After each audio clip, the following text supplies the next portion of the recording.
Bonjour à tous, donc aujourd'hui je vais vous montrer comment réaliser un gâteau pomme banane, voilà, et la particularité c'est qu'il n'a ni beurre ni sucre, mais malgré cela il a quand même beaucoup de goût, parce qu'on va partir sur une base de banane, voilà, ici présente, et du coup ce sera quand même très riche en goût, en goût, parce que c'est très sucré et c'est très très bon les bananes, donc si vous aimez bien c'est cool, il est rapide à faire et il n'y a pas beaucoup d'ingrédients. Pour cette recette, vous aurez besoin de 3 bananes, une grosse pomme, une cuillère à soupe donc de levure, voilà, pas trop, moi j'ai mis dans un petit bol tout mignon, d'extrait de vanille, donc ça, ou du sucre vanillé si vous voulez, mais moi je préfère mettre de l'extrait de vanille. Donc la première étape, ça va être prendre les 3 bananes, vous les pelez, enfin vous enlevez la peau, bref, si vous pouvez vous la recycler, hein, voilà.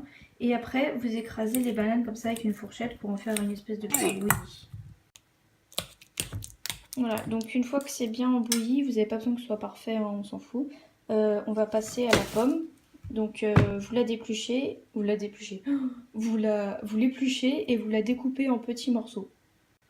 Donc après pareil avec les épluchures de pommes, bah, je sais pas, soit vous les recyclez, soit vous les donnez, je sais pas, à votre lapin s'il est bio. Mais voilà, toujours recycler, c'est super. Donc une fois que vous avez découpé vos petits morceaux de pommes, voilà, enfin vous faites la taille que vous voulez. Bon après vous pouvez mettre aussi autre chose comme la pomme, genre vous pouvez mettre des poires ou des fruits rouges, enfin là c'est pas trop la saison mais... Et bah après vous les gardez, on les mettra à la fin dans la pâte. Maintenant, vous prenez votre pâte, enfin pour l'instant c'est juste la banane, et vous cassez les œufs dessus. Donc attendez, aïe, non, c'était pas terrible. Ok, voilà, à une main. Hop. Et le deuxième. Voilà.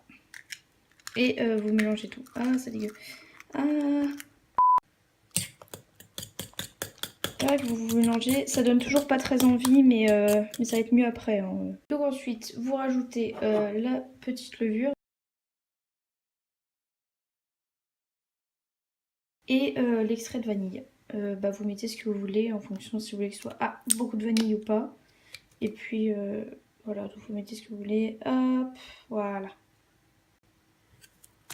Bon, après le mieux si vous avez une vraie gousse de vanille, enfin c'est toujours mieux que comme ça, on sait pas trop ce qu'ils mettent dedans, hein. Voilà, on fait avec ce qu'on a. Donc une fois qu'on a toute cette base, on va pouvoir ajouter la farine, donc c'est 160 grammes. Voilà, donc une fois qu'il y a 160 grammes, vous pouvez mixer tout ça, enfin mixer, fouetter. Prenez un fouet, voilà, parce qu'il y a beau marquer garantie sans grumeaux, hein, le mieux c'est quand même de bien mélanger. Voilà, donc une fois que vous avez fini, donc vous avez une pâte à peu près homogène. Bon, les petits grumeaux, c'est pas la farine, hein, c'est les petits bouts de banane, mais c'est très très bon. Vous pouvez rajouter les pommes. Voilà, donc vous finissez de mélanger, hein, pour bien que tout soit bien réparti. Donc maintenant l'appareil est terminé, vous pouvez rajouter genre des pépites de chocolat, voilà, dedans, c'est très très bon. Voilà, donc maintenant on va pouvoir le mettre dans un moule. Alors vu que le gâteau est pas trop gros, vous allez pouvoir prendre plutôt un petit moule, voilà.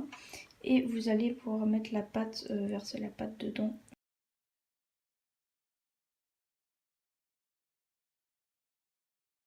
They ask you how you are, you just have to say that you're fine when you're not really fine, but you just can't get into it because they would never understand. Le gâteau est mis dedans. Bon, ça donne toujours pas très envie comme ça, mais je vous assure, en vrai, il est bon, hein. Donc, on va le mettre au four à 180 pendant 50 minutes.